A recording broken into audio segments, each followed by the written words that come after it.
Imagine you're driving home after a long, exhausting day. You're thinking about dinner, maybe your weekend plans, and you're just a few minutes from home. Suddenly, you see those flashing red and blue lights in your rearview mirror. Your heart starts pounding. The police are pulling you over.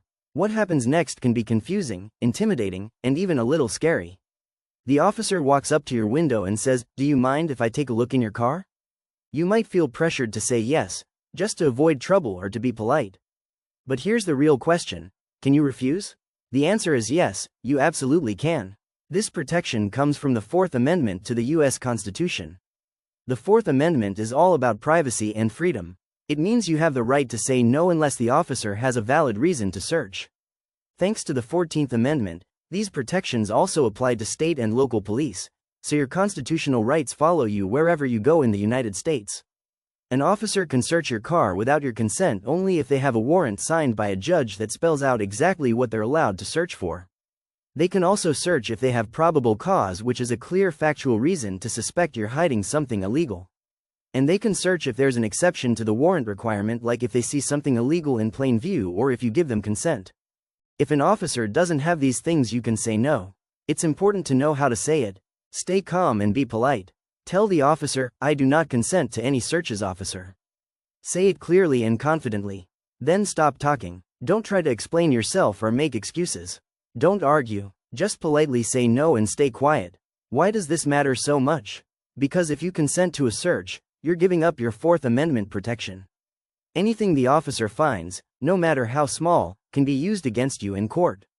But if you refuse, any evidence they find during an illegal search can be challenged and potentially thrown out. Now, what if the officer decides to search anyway, even though you said no? Don't argue and don't physically resist.